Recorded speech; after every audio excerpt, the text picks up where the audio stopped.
Hi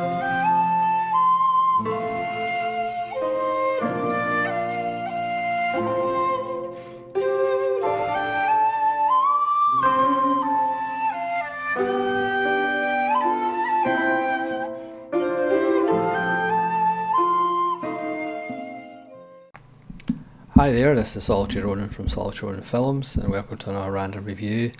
Today we go to 2001, the year, not the film, and Finder's Fee. Now there's 4 gentlemen on the cover of this film that you should recognise, and perhaps one gentleman that you don't. Certainly I didn't. This stars Matthew Lillard, Ryan Reynolds, before he was a megastar, Robert Forster, and of course the wonderful James Earl Jones. But it also stars Eric Palladino, who is this guy here, who apparently was in ER, and I don't know whether this was one of his attempts to become the next George Clooney, but I don't think that happened. I never actually watched ER. I know that's bizarre. But this is a strange little film in the sense who wrote and directed it. It was written and directed by Jeff Probst, who was the CBS host of Survivor. That show, which was pretty much like Big Brother, but it was on an island.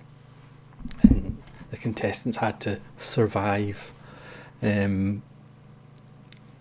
because as a fan of the NFL, there would always be ads for Survivor on CBS during the games that you'd be watching. So he wrote and directed this. I think he only did another film as far as being a director. This could essentially be in a play. It's pretty much set in one apartment, and it's about a group of friends, Palladino, Ryan Reynolds, Matthew Lillard, and Dash Miho, Again, another guy you'd recognise his face. He was fantastic in Terrence Malick's The Thin Red Line. He's the guy that pretty much rushes the hill by himself. So it is a really good cast, apart from maybe Eric Palladino, who is supposed to be the star. I mean, he's the first credit that comes up, strangely enough. So he stars as a guy who is struggling to commit to his girlfriend. He can't bring himself to say "I love you," which is fair enough. But Matthew Lillard's character tells him if you mouth elephant juice, that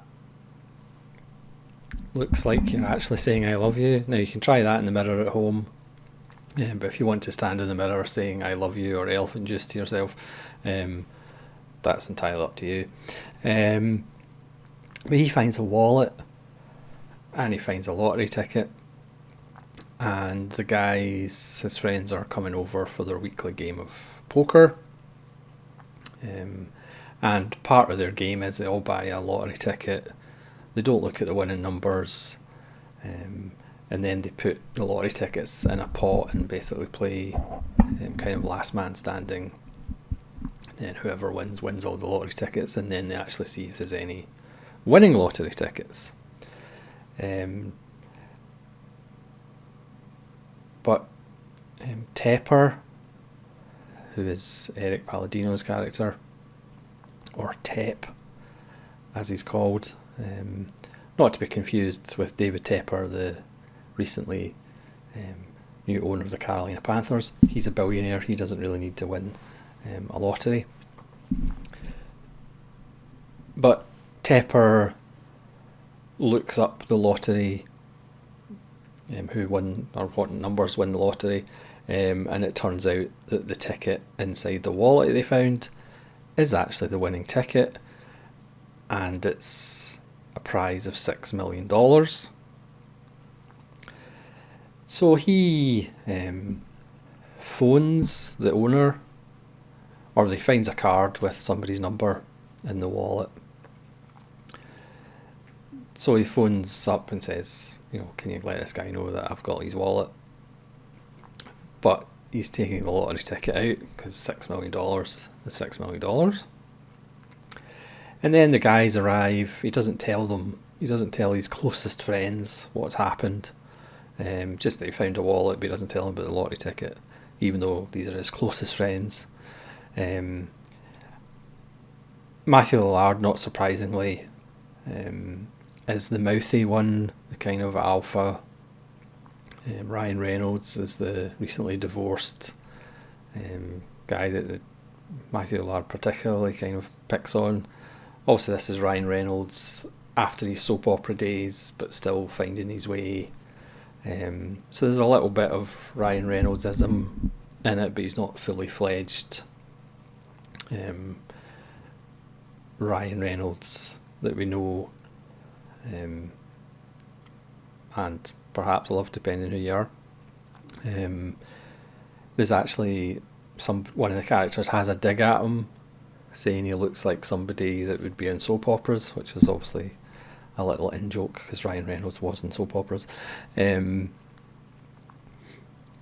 you've got Dash Mihawk, who's more the kind of sensible one, and then Tepper's the kind of quiet one who's hard to read and obviously is struggling with actually telling his girlfriend that he wants to be with her and marry her, because this is going to be the night that he engages to her.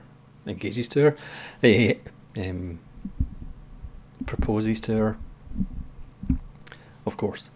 And then there's a knock on the door, and it's James Earl Jones, the wonderful James Earl Jones. And he wants his wallet back. And everything's wonderful. He gets his wallet back. But he obviously knows that he had a lottery ticket in his wallet. And he perhaps knows that it's a winning ticket. So you have the tension between Tepper and James Earl Jones. His character is called Avery, and he's a retired fireman who drives a bus. And they're playing darts for money closest to the bill, so they ask Avery if he wants to play. And of course, he hits the bill and wins $5 from them.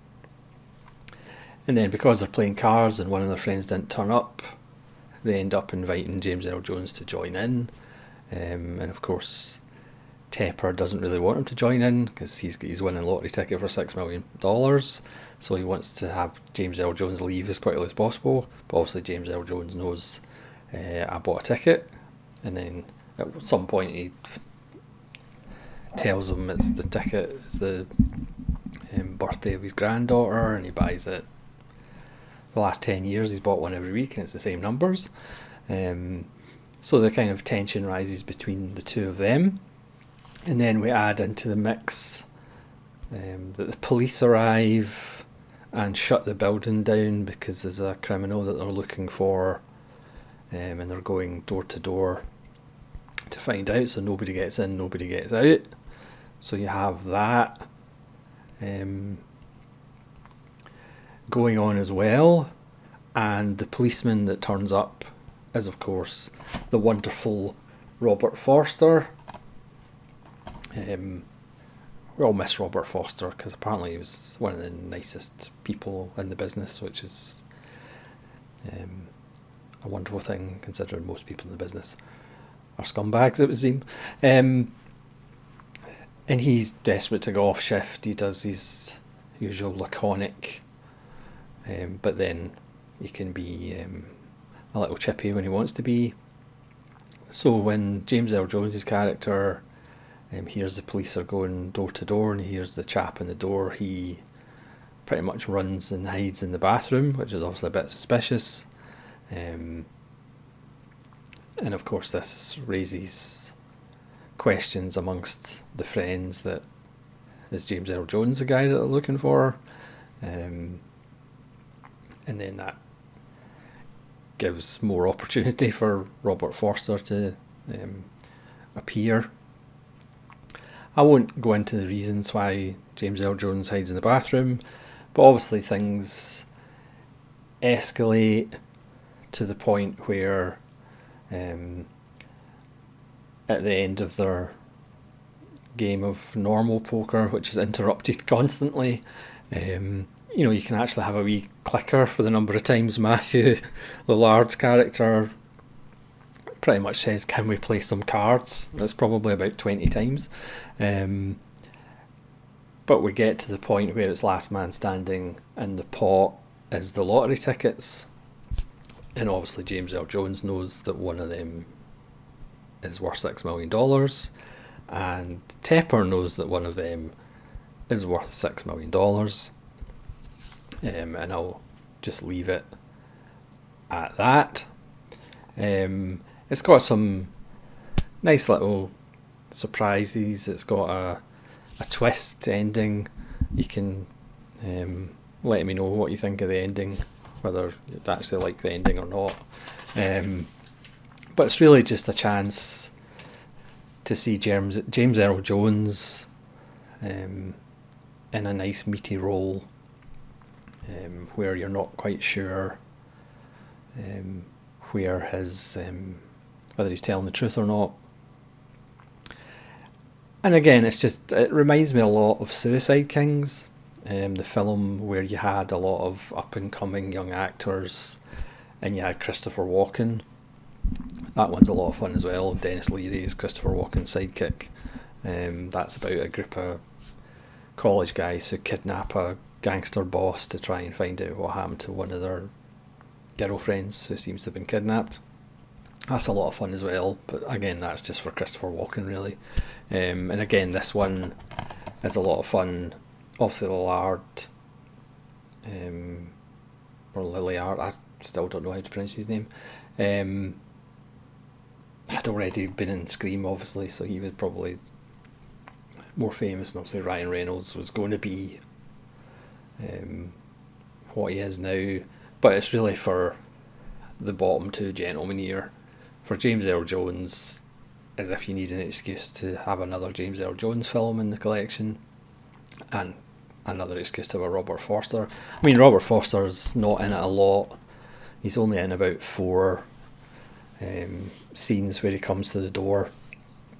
But James Earl Jones is in it a ton, and that's really the reason for it. I mean, Lillard has kind of turned into a nice character actor, but obviously he is was typecast a lot as the kind of mouthy, fast talking one, which is kind of ironic because that's what Ryan Reynolds has become. But you do actually see that Lillard has probably more range than the other young guys, because his character, a lot of the time is obnoxious and aggressive, but he does have kind of quieter moments where he does kind of show that he's probably the best out of the young actors. Palladino, who had, again, as I said, I don't know whether this was one of the roles that was kind of to propel him into stardom, but unfortunately he gets caught with the quiet one role, so he doesn't get to do the showy stuff that Lillard does, or the kind of mix of funnier stuff and kind of tougher stuff that Ryan Reynolds gets to do. So he's like the quiet one who's struggling with his feelings about his girlfriend, and as far as the tension between him and James Earl Jones, he's just like quiet and moody, so it's not really much to show off his talents as an actor. I mean, obviously George Clooney, you could kind of tell in his early days that he was going to be a star, whereas Palladino, he's fairly bland, I would say, and certainly when he's surrounded by the 4 other guys, even Mihawk,